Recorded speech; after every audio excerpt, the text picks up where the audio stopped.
Okay, and we are live.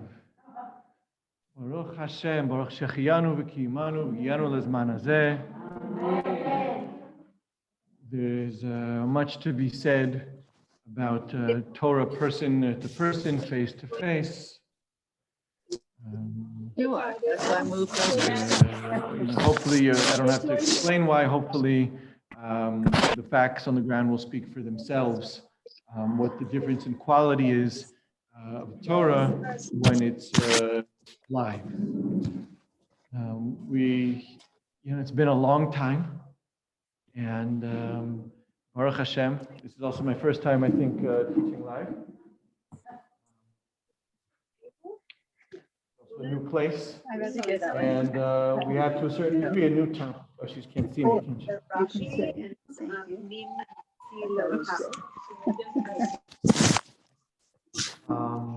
It's also a new topic. Yeah, no.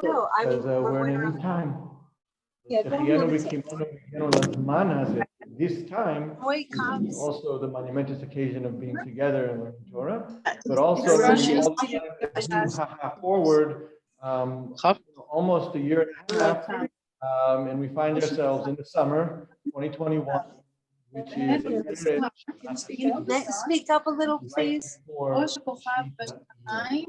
Now, as I saw in Judy's the beginning of the start is in the heavens, and the end of it is so many halachas, and I know we have the whole year of Shmita, but we got to get a head start. I would even beg to differ because the parallel between Shabbos and Shmita. Shabbos is the seventh day of the week, and Shmita is the seventh year, of course, the 6 years.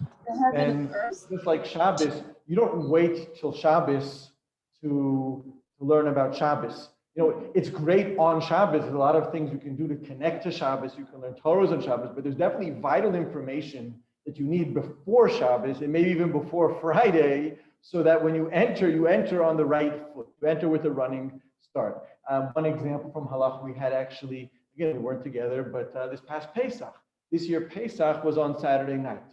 Shabbos before is called technically Shabbat HaGadol, the Great Shabbos, which traditionally is the time for what's called the Drashat Shabbat HaGadol, the Shabbos HaGadol Drasha, right? The rabbi of the community gives a prominent lecture about the upcoming holiday of Pesach.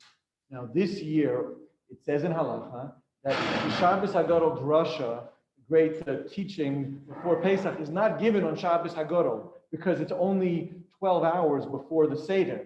And if you want to know about kashering and cleaning and buying matzahs and everything, you need the extra week. So we push the Shabbos HaGadol Drasha forward. So again, this idea that the way we prepare is always we prepare beforehand. Just by the way, as a parenthetical thought, it comes true not just practically, halachically, I think also spiritually. It's true based on a source. Some of you may be familiar that there are tefillot, likutei tefillot, which are Hasidic prayers authored by Rabbi Nassan of Breslev, which are many different topics. And some of the topics of these tefillot are on the Chagim. On Chagim, on Shabbat, help me prepare, give me this light of the Chag and this aspect and this element. And it was somewhat of a disagreement within Breslev Hasidim whether, when do you say those prayers? There were some Hasidim who said them on the Yom Tiv, on the Chag itself, whereas the authoritative tradition really is to make sure you say it, not on it. On it's already too late. You're supposed to be experiencing it. You're supposed to be doing it, not praying about it. The prayers for the Chag are before the Chag. So I think this is the prime time. Also, as opposed to what the blurb said, that, really it's in Shmita, but also before it's also good, I would say the opposite. I say this is the time, both halachically and spiritually. We don't have that much time. Both this semester, quote unquote, ends, probably in the beginning of Chodesh Av. And there are even halachot which don't begin at the start of the 7th year, which of course is Rosh Hashanah, which this year is quote unquote early, right? It's the beginning of September, I think, right? Right? And there are even halachot of Shmita, which literally begin earlier, from Tu B'Av, which if I'm not mistaken is something like August 1st. something like that. Really is, it's not a luxury, I believe it is a necessity. And as we do in this class throughout the years, we will not just learn the list of to-dos and to-don'ts, what to do and what not to do, because as we talked about so many times, first of all, you just remember it better if you understand where the halacha comes from, what its place is in the bigger context, what its source is. It's just good to remember and organize it. And it also creates identification and understanding. When we do the mitzvah, we understand where it's coming from. I'm not just talking about what's called ta'amei ha-mitzvot, the reason or the rationale behind the mitzvahs. Even within the world of halacha, seeing how the practical do it this way or don't do it that way is somehow the outcome of an entire process, starting from Mount Sinai all the way to today. That creates a connection which you don't always get if you just get the do this and don't do that. Shmita is a special example of this, because on one hand, what's really the big deal? We have 613 mitzvahs. And okay, take away a certain portion which are not applicable today without a Beit HaMikdash and so on and so forth. But still, okay, do we do it? Let's do a series, Rabosai, Gvirosai, on shatnez, wool and linen together. Let's make sure we all the halachas. Shmita, we make a very big deal about. I don't know if you're familiar with it, but it's almost reminiscent of, do you remember how many years now? I think 12 years ago, we had Birkat HaChama, the special bracha on the sun, and there were forums, and there were conventions, and there were books, and pamphlets, and bands, and orchestras. Birkat HaChama, it's not a mitzvah d'oraisa even. It's not one of sometimes the mitzvah is infrequent, once every 28 years. So, it's like Halley's Comet, Lahavdil, hopefully, we'll get to see them both again. So a mitzvah which is infrequent is also a very dear mitzvah, but there's something more than that. And it's clear, not as a vort, not as a Hasidic teaching, but it's clear from my most basic sources, from Chazal and from the Tanakh itself, that Shmita is not just another mitzvah. Just as, for example, Shabbos is not just another mitzvah. It may not be one of the big three. It is, pikuach nefesh, saving a life, does take precedence and does override Shabbat. Yet Shabbat is considered. You don't say, how many Shomer Shabbos families are there in the community, right? That's the demarcation. That is the flag of what it means to be a Jew. So to a certain degree, we'll see in the sources that Shmita has that same status. Now, the fact that there are three factors which shall we say, pose a challenge to connecting or to learning about Shmita. One is, like we said, it comes every 7 years. Shabbos, you learn it once and you get in the cycle and the habit and the custom, you do it on autopilot. Shmita, even if you were proficient 7 years ago, you don't remember, right? It's not 28 years, it's not Yovel once every 50 years, but there is the time lapse. Number two, if we're speaking English, that means, I imagine, that we weren't born in Israel. And Shmita is a mitzvah shetoli ba'aretz. A mitzvah which you grew up with, you're familiar with, you're comfortable with it. A mitzvah which is, like we talked about this a little bit when we had that series on Wednesday evenings about Trumot Masrot. As an American, you're not used to something. You can learn it in the book and you can go over and you can do it, but you don't have that same confidence as like when you light Hanukkah menorah or you make Kiddush on Friday night. It's just part of your. My grandparents fit into Shmita. My grandparents made Kiddush, and they lit Hanukkah, and they lit into Shmita, and they were from, but they lived in America. So there's that factor as well. And there's a third factor, which even if it would come every week, and even if we would have, been sabras, there's another factor, and that is, of course, that it is an agricultural mitzvah. And whereas in the times of the Gemara, and certainly in the times of the Tanakh, most Jews living in the land of Israel, to one degree or another, were in an agrarian society. The economy was agricultural. That was that was the S&P 500, that was the NASDAQ, that was the metrics of economic engines.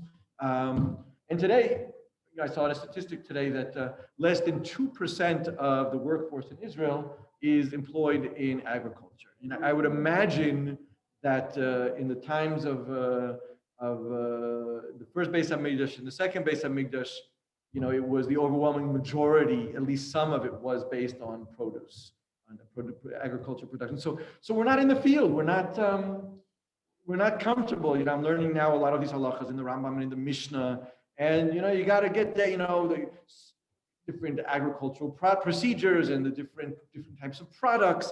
And there's also, of course, the other problem. Even if you would understand agriculture today, there is a gap between the agricultural world and processes, whether it be what plants and how they're raised and cultivated today and yesterday. So learning this in depth, a lot of times requires a lot of translation. I don't just mean Hebrew, English. First of all, to understand agriculture in general, and then also to jump between the agriculture of then and how that translates into the agriculture of today. One of the main sources I'm going to be using in this series is a wonderful book. It actually may exist in English. I'm going to check it out. So you can check it out yourself, by a friend of mine called, hey, believe it or not, it's called Shmita. right, original name. But the subtitle is Halacha Mikora, the halacha from the source. He really traces from the Psukim through the Gemara, Mishnah, Gemara, Rambam, Shulchan Aruch, and he even has, but I just want to point out, little blurbs on the side where he has agronomic insight. In other words, modern day say in English, agronom, is that a word? Or is it in Hebrew? An agronom is an English word also? Right? So in Hebrew, that's how you say it. An agronom who explains how this applies today, or how this is relevant today, or how it's not relevant today. So this is a book which I really love, and I'm going to be basing a lot of our material here. His name is Rabbi Yosef Tzvi Rimon. You may have heard of him. He's pretty prominent. He's a rabbi in Alon Shvut. This book is Hebrew, but I think it was such a hit. I believe it was translated into English. I'll check. You can check as well. There may be better books or easier books if you just want the practical, do this, don't do this. But in terms of like to take you by the hand and just walk through the concepts and understand it, really super, super impressive. He's really a superstar. If it is, you can check it out. Yes. Yeah. Oh, sorry, I'm not looking at my screen also. Hi, Rabbi, thanks. I don't hear you. I turned off your volume. See, pardon me, I turned off the volume because I think it would cause a feedback, I think, but go ahead. Can you hear me now? Yes. Okay, no, if you could recommend a practical book in English, that would be great. Okay, I will do my homework. Absolutely. Thanks. And I think also that's part of the goal of this series is to learn the basic concepts. We'll learn, of course, halacha l'maaseh, but once you're familiar with it in the face-to-face, then if you see it in a book, you just kind of know how to place it and know how to work with it. So I will do so. Okay, so I'm going to share my screen with you. I can't share with you a source sheet, but let me share this. Let's do it this way. I'm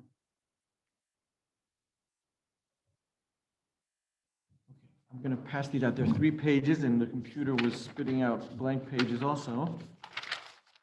I hope the blank pages are not.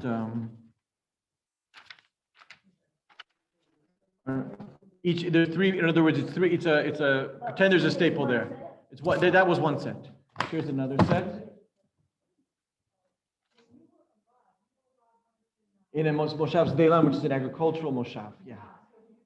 Yes, 2 Shmitas even. Yeah. So yes, I just tell you this. So, we're not talking about this right now. The blessing of Shmita. There's 3 pages. Yeah. I think I have enough. Just all these blank pages came out. I don't know what that means.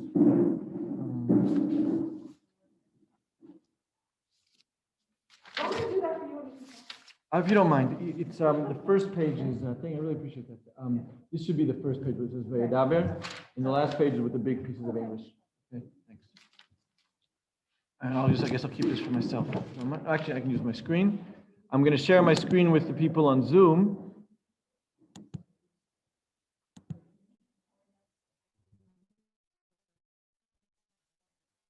No, not that.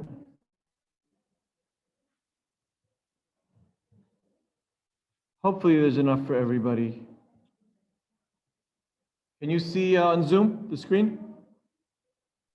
Yeah, I see the Lord spoke to Moses on Har Sinai. That's great. You're good. Okay.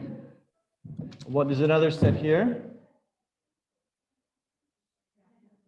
There's another set here. Good. Okay, so what we're going to do today, and I know time is short, we'll do two things. Thing number one is we're going to look at the psukim, at the verses in their original, just to have the basic overall picture of what it says in the Torah, what it means, what is the overall outline and expectations in the seventh year. The second thing we'll do, which is also fascinating, is ask a very basic question about the Jewish calendar. How do we count the 7 years? And pardon me for asking, who said this year is Shmita? Where is this coming from? Who's keeping track? And based on what? We've been through enough. We know whether it be the Churban, the first destruction of the temple, and the second temple's destruction, and so many different exiles and turnarounds and overturns that, that's a legitimate question. And of course, it doesn't necessarily have such a simple answer. So let's see the psukim first, and then we'll try to, by the end of the day, know what we're basing, how do we count and what it's based on. So we find, interestingly, that Shmita is alluded to very minorly in the book of Shmot, the book of Exodus. There's probably one pasuk there that kind of talks very general terms about Shmita. I didn't bring it here because it was just one pasuk, but just to quote it for you, if we're going in order. Yeah, in Parshas Mishpatim, I should have brought it here probably, but there is one pasuk. Vashvi'it tishmatenu. The seventh year shall release the land, v'nitashta, and it shall be abandoned. V'achlu evyonei amecha, the poor of your people shall eat the land from the land. V'yitram tochal chayat hasadeh. Whatever's left over, the beasts of the field, the wild animals, will eat what remains. It's just kind of one pasuk, somewhat out of context. So we know from this that there's something called the Shvi'it. We know that the word Shvi'it is often used. Shvi'it means the seventh. Shmita, what does that literally mean? It means to release. Shmita means like shmot. Shmot, the nishmat li me'ad, it slipped out of my hands. Shmita is to release, right? We would usually translate it as sabbatical here, right? But that's not really correct. Sabbatical would be connected to the word Shabbat, day of rest. The Shvi'it would be the seventh year. Sabbatical doesn't mean seventh, right? Necessarily. I mean, I know nowadays it does, but it doesn't necessarily mean that. And Shmita literally means to release. And we see that what you do is you release the land, and it's for the poor people. That's what we see in Shmot. Now we come to Vayikra Parshat Bahar. We're going to read through the psukim and try to get the overall picture of Shmita. Vayidaber Adonai el Moshe Bahar Sinai Lemor.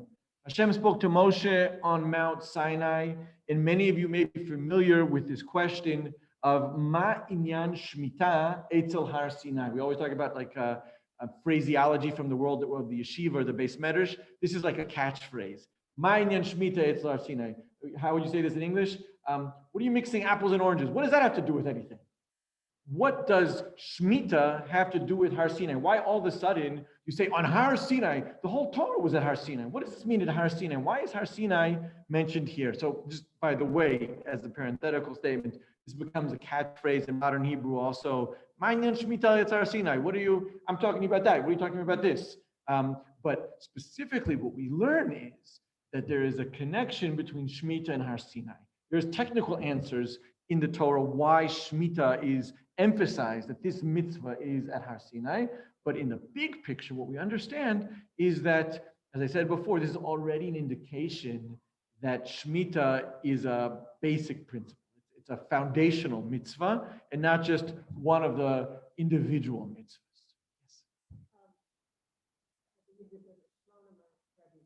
Said that when we were at Har Sinai, that our whole body was involved in hearing everything and taking the vibration and in observing Shmita also. Beautiful, beautiful. An immersive mitzvah, like an immersive experience. Beautiful. Beautiful. It's in the time and it's in the place, it's everything. Beautiful. Rabbi, can you repeat what she said? I didn't hear. I was just going to. It's important for the Zoom participants. They don't hear you.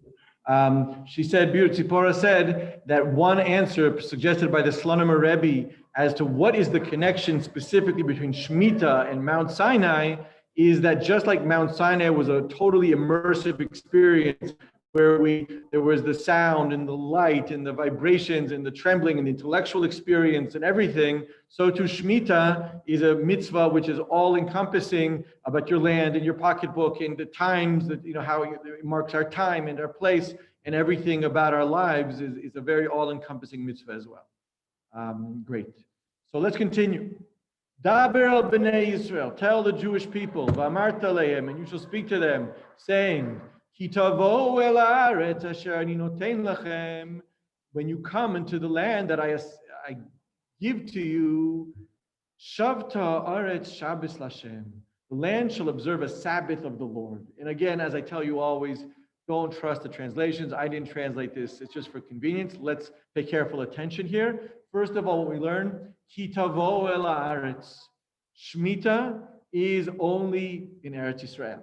Ki tavo, when you enter the land, as we know, the land, capital L, means Eretz Yisrael. So first of all, we understand from the Torah that Shmita is demarcated only in Israel. We're going to probably spend a class on, what does it mean Israel? The Arava, like the lower Negev, Eilat. Is that Israel as far as Shmita is concerned? We'll talk about that. But here we know that it's Israel. And we also see something else interesting, which is going to be very important for next week. Pay attention. Ki tavo. When you, the Jewish people, enter the land of Israel, that's when there's going to be this Shavta Aretz Shabbat Lashem. That's when this sabbatical year is going to happen. Meaning, there's two requirements. Requirement number one is that it only takes place in the land of Israel, but how is it activated? The mitzvah, the obligation is activated, how many? Well, it's going to take 40 years from now, plus entering, plus 7 of conquering, and 7 of allocating, the 14 years that Yoshua assigned us each our respective lots in the land. But my point is, if there's no people, is there Shmita, right? If a tree falls in the forest, no one around to hear it. If there's a land of Israel and there are no Jews in Israel, or what kind of representation of the Jewish people needs to be in Israel, a lot is about our own Shmita today. What happens with Shmita today will be contingent on how you understand Ki tavo'u, you shall come. How many, who, which, when do they have to enter, the Jewish people? Everyone has to be here, majority, they have to come together, if they trickle in. These are all going to be based on this one verse. But we see that Shmita is also a function of the Jewish people, not just of the land. Okay, now here's of course the critical verse, the critical phrase, V'shavta aretz Shabbos Lashem, Shabbat Lashem. The land shall observe, right? Interesting phraseology. It doesn't say you shall observe, right? It's almost as though it's a mitzvah on the land. Just don't bother the land. The land has its Shabbos. The land wants to rest. And here I'm reminded of the great Rav Kahanaman, the Panovitcher Rav, who once visited a kibbutz or a moshav where they were observing Shmita Kihilchata, and he was so excited he bent down, whispered to the Rigvei Adama, to the clods of earth, and says, Good Shabbos Eretz Yisrael. So he wasn't saying Good Shabbos to the farmers. It was Shavta ha'aretz Shabbos Lashem. So we're going to see here that there are so many different facets and components. And this is already one thing to kind of organize in our minds. There are aspects of Shmita, which we'd say in the Beis Medrash, in the world of the yeshiva, are gavra. They're on the person. You can plow like this, you can reap like that. You shouldn't plant like that, you can water and irrigate. That's about us. There's also halachot of Shmita, which are on what we call the cheftza, on the object, that the produce of the land that does come about on during the year is kodesh. There's kedushat shvi'it. And then my question is, of course, how do I interact with that? When do I eat it? How can I eat it? Where can I eat it? But there's two separate questions. One is the question of milacha, what labors I do. We didn't get there yet, right? Now we're just defining that the land, the object, the cheftza of the land has each Shabbos, and that's two kind of parallel tracks that are going to unfold as we go. Now, as we see, the third pasuk, I didn't put here, if it didn't come out, the psukim. This is the beginning of Parshas Bahar, by the way. I believe it's maybe, I think it's Perek Kav Daled, starting with pasuk Aleph. Uveshana hashvius, sorry, the third pasuk. Sheish shanim tizras sadcha. 6 years, interesting, you may sow your field. You know, that's one interpretation, or thou shalt, meaning maybe it's a mitzvah, right? You should sow your field. V'sheish shanim tizmor karmecha, prune your vineyard. In halacha, and we're going to see this later on, I'm already kind of planting the seed that pruning kind of, I'm not a gardener, you pardon me, I'm not really, no green thumbs whatsoever, but pruning in my like kind of very childish understanding is like there's planting, and then pruning is like, I know what that is, like you cut off, that's like reaping, that's like harvesting. No. It's pruning, trimming. That is a parallel to planting, meaning both of them are the acts of cultivating, of flourishing, of making, pardon me, I don't know how to say it nicely, making it grow, right? It's promoting the growth, right? Pruning, okay, you're taking something away, but you're not taking away the good. You're taking away the less good so that the good can be better. So that's what these two acts here are parallel acts, right? The planting and the pruning, one are in the field. In the vineyard, usually once you plant it, it's a perennial. It's Rav Shnati. So you're not doing that every year. You're not planting every year your vineyard. You are pruning it every year. Okay, and that's what you do all 6 years. Asafta et, we didn't have that problem in Zoom, right?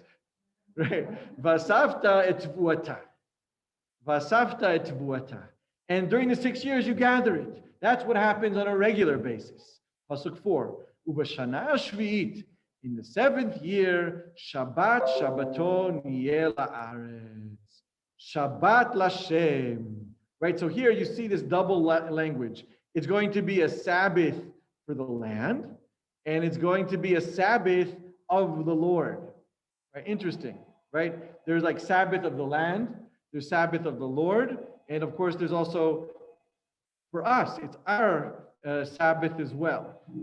What do we do or not do?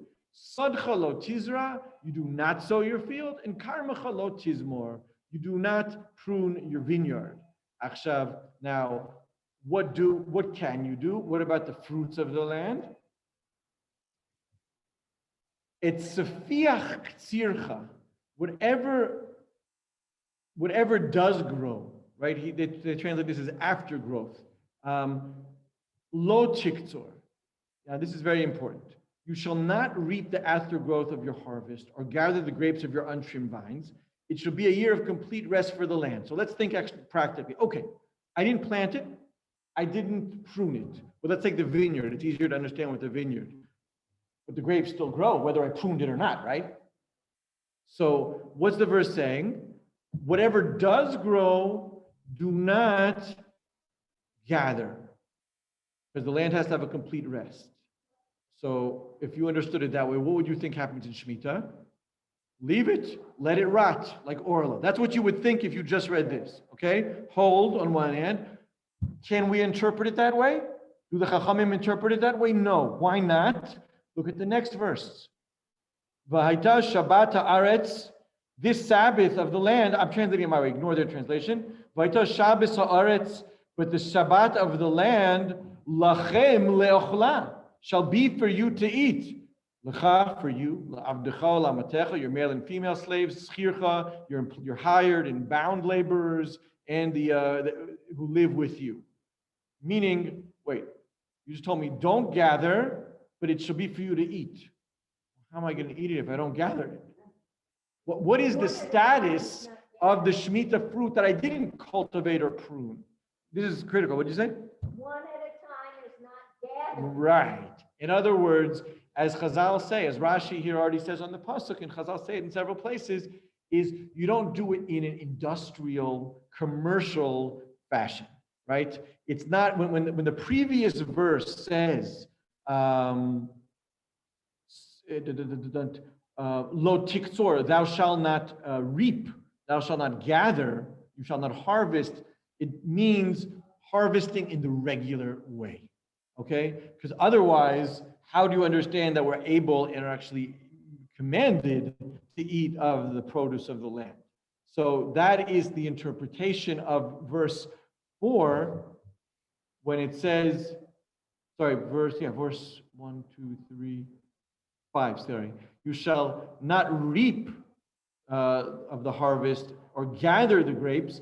It means in an industrial, commercial, regular fashion where you're exhibiting your ownership to the exclusion of all those other people. You're just like one of the guys, one of the rest of the people, these whether it be the laborers or the slaves, the foreigners who live with you. And also, who else gets to eat it? The cattle and the beasts in your land. I continued on. Okay. Now, I'm going to read one more verse. What we've seen so far is you can basically kind of draw from these psukim, and of course we could go into the intricate details, but I just want to kind of give over the principles.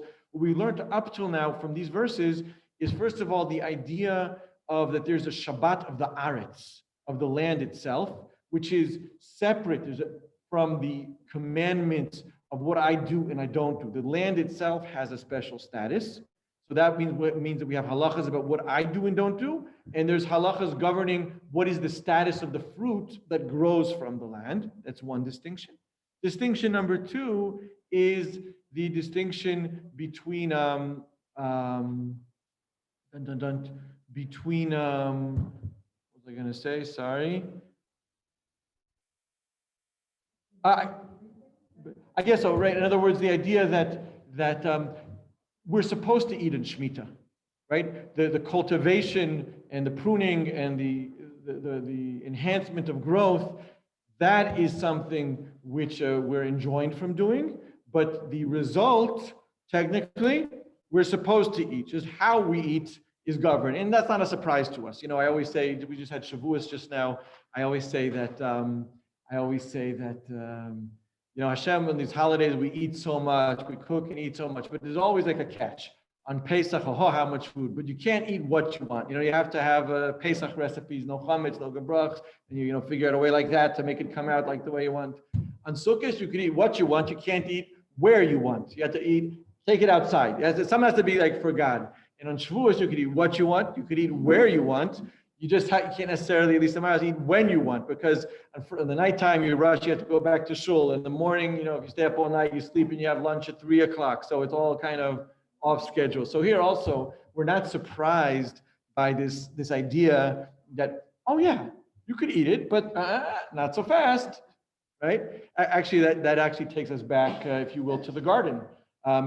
Kol eitz hagan ochel tochel, in the Garden of Eden, from all the trees of the garden you shall eat. Ume'etz hadas tov v'ra lo tochel mimenu. However, not all of them, except.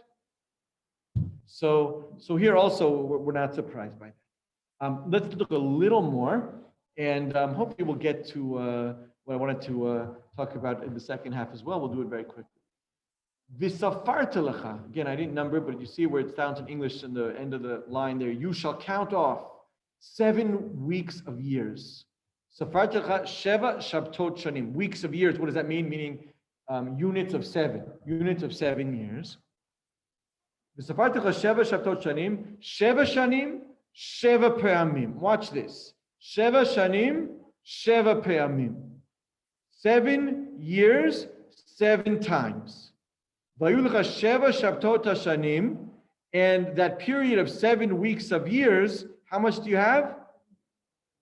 Teshav arba'im shana, total of 49 years. Okay, now, so we just came, of course, from Sfiras HaOmer, and I mentioned just now Shavuos. We're used to that, right? Sfiras HaOmer, we know. It's also 7 weeks, 7 times 7, 49. In Shavuos is when? When is Shavuos? The 50th. Okay, you and I, what do we think?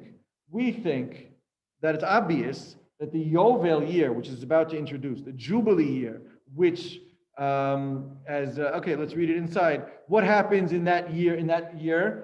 Va'avarta shofar trua b'chodesh hashvi'i, and you shall sound the horn, blow the shofar. In the 7th month, on the 10th day of the month, the Day of Atonement, you shall have the horn sounded throughout your land. This is on the Liberty Bell, I believe, right? It's not this pasuk. It's the next pasuk. It's on the Liberty Bell in Philadelphia. The next pasuk is written. B'kidashtem et shnata chamishim shana. You shall sanctify the 50th year. Ukrasem dror ba'aretz. This is what's on the Liberty Bell. You shall proclaim release, liberty, liberty throughout the land for all of its inhabitants.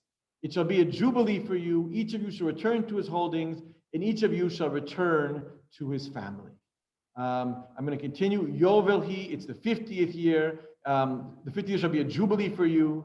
Lo tizru v'lo tiktzeru. You shall neither sow nor reap the aftergrowth of the harvest. V'lo sivtzeru es nezireah. Ki yovel hu he. Kodesh tiyeh lachem. It's a jubilee. It shall be holy to you. You may only eat the growth of directly from the field. Bishnata yovel azot teshvu isha lachuzato. In this year of jubilee, each of you shall return to his holding. Now, I'll try to encapsulate what we're saying here. The Yovel, if you noticed, and you can go back and look at it inside, the Yovel seems to have everything that Shmita has. If you notice, there's a repetition of the not to sow and not to reap, and to not eat only directly from the field, and not to harvest in a regular way. And the Yovel has everything Shmita has, plus an additional element. If it was just the same as Shmita, right? If every 50th year was just a double Shmita, then we wouldn't call it Yovel. We'd call it, Shmita or Shmita number 2. What does Yovel have that Shmita does not have? 2 things.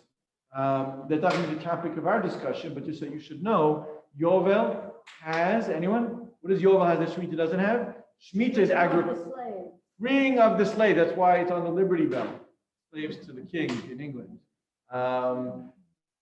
Slaves, right? And the slaves here are that any slaves that have become indentured servants with the piercing of the ear and so forth, in the 50th year, no matter what, no matter where they're holding in their cycle of the 7 years or of the 50 years, go free.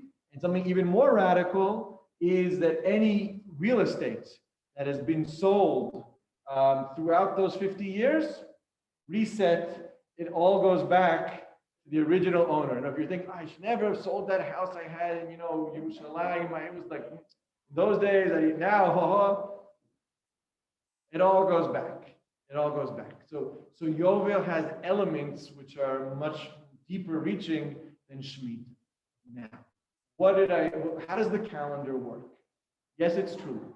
7 times 7, 49 years. It says here explicitly, you saw it, the 50th year. Now watch this. Okay, the 50th year, I do the Jubilee thing. What happens in the following year? It doesn't say here. The following year, what happened? Okay, I got the 50 cycle, but talk to me the bigger picture. Is it 1 or is it 2? That's the question, right? As a child, I would have assumed that it'd be 1, like, that we're working in 50-year sets. His question was a major controversy because it doesn't say. That's why we don't know when he was. So that's one of the issues. So as I said, we're going to get the idea of how does the calendar work. So even without getting to the question of where do we start counting from in today, just how is it supposed to work? It doesn't say here what happens the following year. So in the Gemara, we find, believe it or not, two opinions. Opinion number one is that the following year starts year one, that the 50 year is not part of the 49 cycle, the 49-year cycle.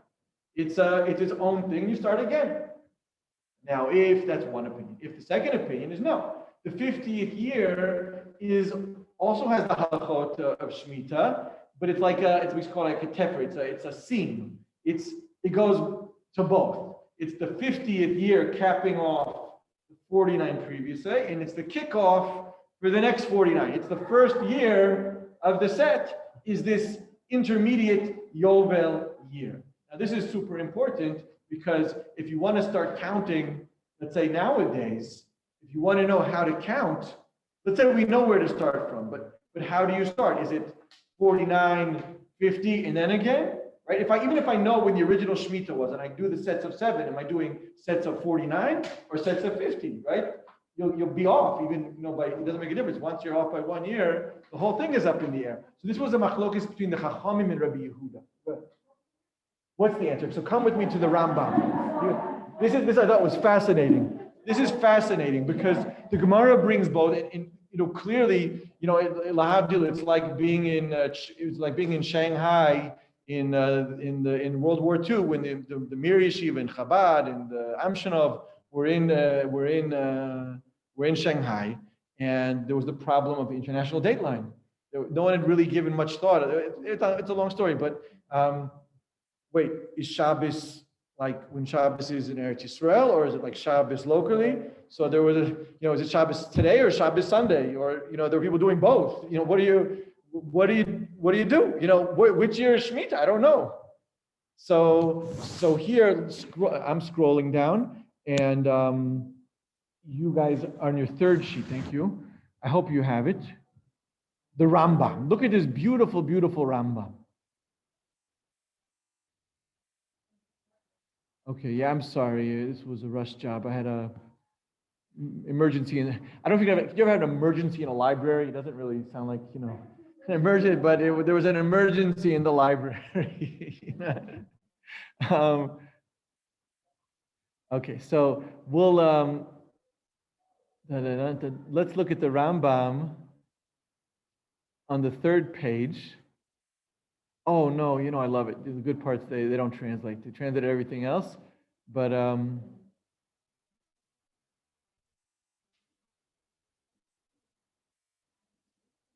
hang on one second. Let me try to make this. I know it's the end of the class.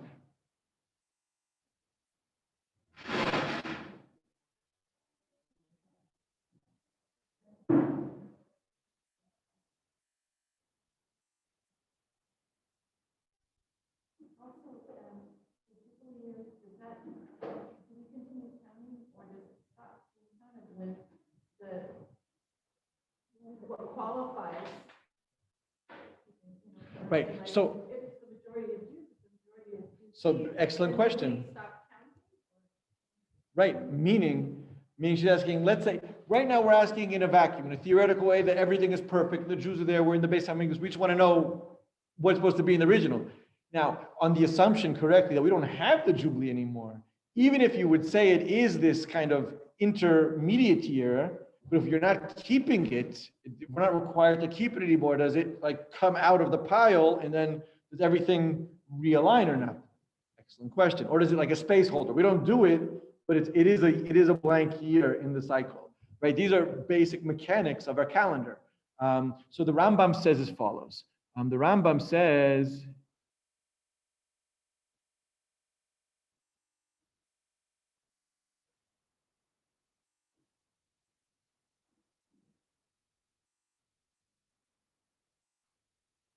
I'm just going to give you from, unfortunately, from where it, from the Hebrew,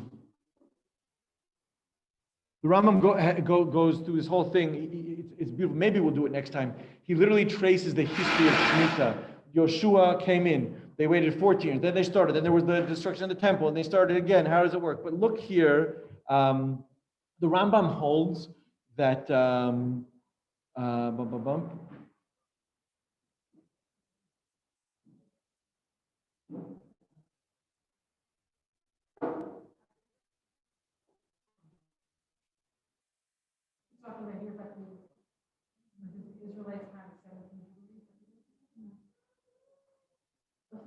Here, the Rambam says as follows. If you want to look at like towards the second to last paragraph.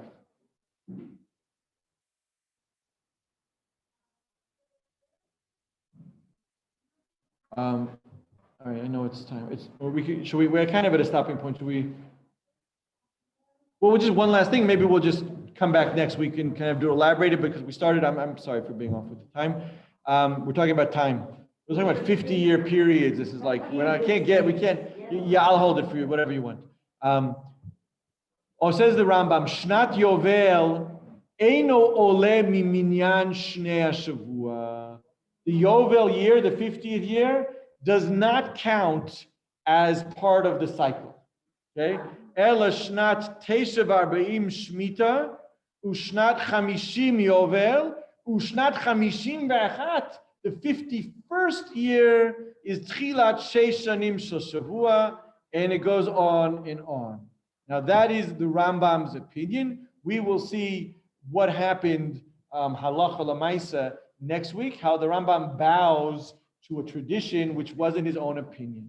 I will just add one more thing to the pot here. We're going to be seeing a lot of Rambam. You remember up till now, for the last 2 years, we've been learning Shulchan Aruch. We're not learning Shulchan Aruch. You know why? Because there is no Shulchan Aruch. The Rambam is special because he encoded the halachas even of things which weren't practiced in his time. The Shulchan Aruch is very sparse on the mitzvot atiyot ba'aretz, and specifically with Shmita, it's the Rambam that we have. So the Rambam, where usually is considered kind of an early source, a background source. You don't paskin halacha straight from the Rambam. We're going to see that. I'm explaining why we're going to be seeing a lot of Rambam, because he is our source for many, many of these halachas. Go ahead, please.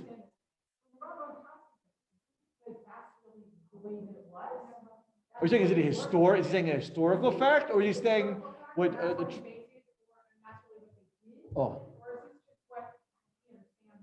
Right, I don't care what it was. That's what it is. Yeah. So, but we'll pick with that next week. Excellent. I'll try to delve into that next week.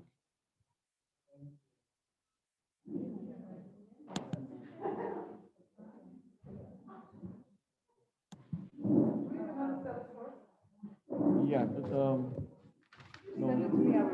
I will give it to you.